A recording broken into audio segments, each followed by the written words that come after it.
ہم سیدہ عائشہ کو نہیں مانتے، سیدہ حفصہ کو نعوذ باللہ نہیں مانتے، تو قرآن کہتا ہے مؤمنین انفسہم و ازواجہم امہاتہم کہ نبی کی جو بیویاں ہیں وہ امت کی مائیں ہیں۔ اب نبی کی بیویاں امت کی مائیں ہوئیں، اب نبی کی بیوی کو چاہے وہ سیدہ خدیجہ ہوں، سیدہ میمونہ ہوں، سیدہ عائشہ ہوں، سیدہ حفصہ ہوں، یا آپ علیہ السلام کی کوئی بھی بیوی ہو، وہ ساری امت کی قیامت تک ماں ہیں۔ قرآن نے ماں کہا، جو قرآن کی ماں کو مان نہ مانے تو وہ مومن نہیں، مسلمان نہیں۔ پھر کہا خلفۂ راشدین، یہ لفظ خلیفہ راشد خلفۂ اربعہ کے لیے استعمال کیا جائے گا۔ اعتراض کرنے والوں نے کہا کہ ہم تو خلیفہ راشد ہی نہیں مانتے، ہم ان کے اقتدار کو، حکومت کو مانتے ہی نہیں۔ پہلی بات یہ ہے، ابو بکر صدیق رضی اللہ تعالیٰ عنہ، حضرت عمر، حضرت عثمان کے خلافت کے زمانے کو قرآن بیان کرتا ہے۔ قرآن پاک کی بے شمار آیات اس چیز پر دلالت کرتی ہیں کہ زمانہ صدیقی، زمانہ فاروقی، زمانہ عثمانی یہ تھا۔ اس لیے شاہ ولی اللہ محدث دہلوی رحمۃ اللہ علیہ نے اپنی کتاب کے اندر لکھا کہ مسلمانوں، رسول اللہ صلی اللہ علیہ وسلم کا زمانہ نبوت جو ہے وہ 23 سالہ نہیں ہے بلکہ 53 سالہ ہے۔ خلفۂ راشدین کا 30 سالہ دور وہ بھی رسول اللہ کا زمانہ ہے، اس کو بھی خلیفہ راشدہ کا جو زمانہ ہے وہ گویا کہ دور نبوت کا زمانہ ہے، کہ آپ صلی اللہ علیہ وسلم نے فرمایا کہ صحابہ میری سنت کو پکڑو، علیکم بسنتی و سنت الخلفاء الراشدین۔ تو اس لیے صحابہ کا زمانہ بھی رسول اللہ کا زمانہ ہے، خلفاء راشدین کا انکار بھی گویا کہ رسول اللہ صلی اللہ علیہ وسلم کا انکار ہے۔ پھر کہا کہ ہم سیدنا معاویہ بن ابی سفیان رضی اللہ تعالی عنہ کو نہیں مانتے، حالانکہ خلفاء راشدین کا جو زمانہ ہے وہ ان کی کتابوں میں آپ اصول کافی اٹھائیں،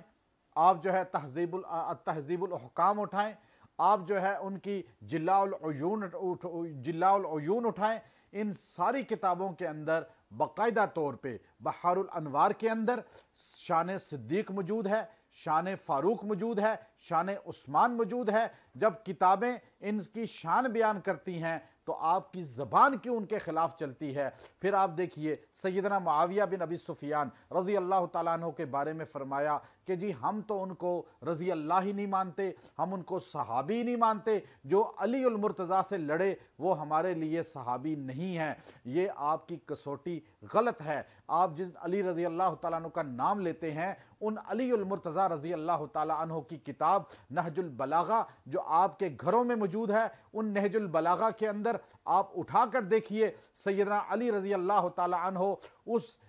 جنگ صفین کے بعد خطبہ دیتے ہوئے، یہ وہ کتاب ہے جس کے بارے میں دنیا تمام جو تشیع کے ہیں وہ مسلم اس بات پر اتحاد کرتے ہیں کہ نہج البلاغہ سب سے مستند کتاب ہے، جس میں خطبات علوی ہیں، علی رضی اللہ تعالیٰ کے خطبات ہیں، آپ کے اقوال ہیں، آپ کے فرامین ہیں۔ آپ نے جنگ صفین کے بعد خطبہ دیتے ہوئے ارشاد فرمایا کہ اے لوگو، سارے گورنروں کو آپ نے وہ خطوط ارسال کیے تھے اور اس میں یہ خطبہ تھا۔ آپ نے فرمایا ان ربنا واحد و نبینا واحد، اور پھر آپ نے فرمایا ہمارا رب ایک ہے، ہمارا نبی ایک ہے، وہ کتابنا واحد، اور ہماری کتاب ایک ہے۔ پھر آپ نے فرمایا ہمارا دین ایک ہے، اور پھر فرمایا وہ معاویہ ایمان میں ہم سے بڑھا ہوا نہیں اور ہم معاویہ سے بڑھے ہوئے نہیں۔ یہ خطبہ آپ نے ارشاد فرمایا جو نہج البلاغہ کے اندر موجود ہے، اور نہج البلاغہ میں ہر انسان پڑھ سکتا ہے۔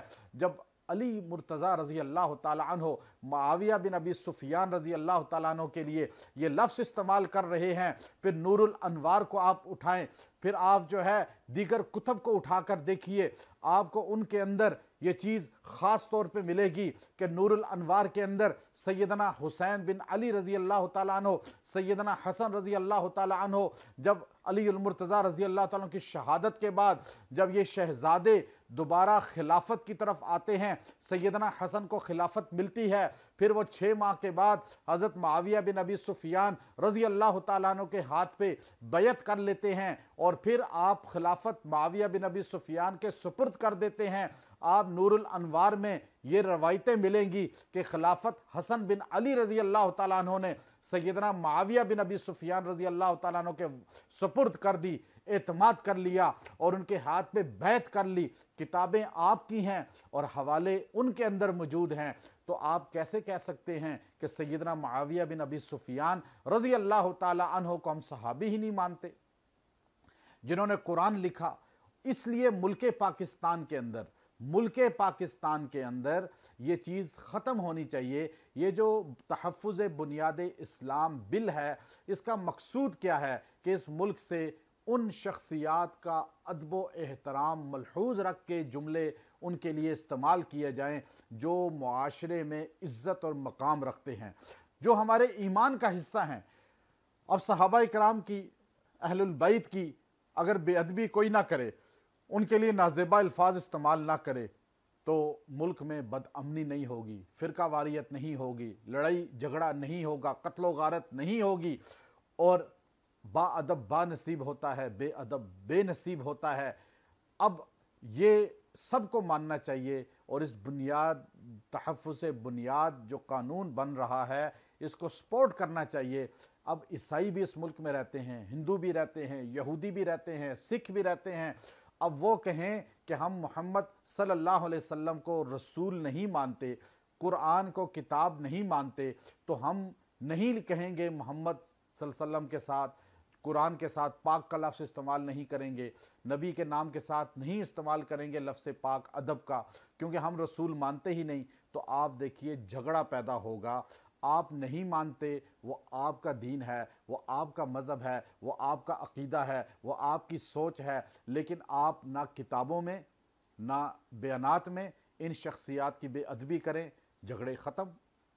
کتابوں میں لفظ ام المومنین لکھا جائے گا، خلیفہ راشد لکھا جائے گا، رضی اللہ عنہ لکھا جائے گا، رضی اللہ عنہ لکھا جائے گا، اور پھر ادب احترام ملحوظ رکھا جائے گا، تو فرقہ واریت نہیں ہوگی۔ اب آپ کا عقیدہ نہیں ہے، آپ اپنے گھر میں اپنی عبادت خانے میں رکھیں، لیکن سوشل میڈیا پہ اس کا پرچار نہ کریں۔ اللہ ہمیں تحفظ بنیاد اسلام بل صحیح سمجھنے کی توفیق عطا فرمائے، اور صحابہ کی سچی غلامی عطا فرمائے۔ جو صحابہ کا غلام ہے، اللہ اس کو صحابہ کی معیت روز محشر عطا کرے گا۔ وآخر دعوانا ان الحمدللہ رب العالمین۔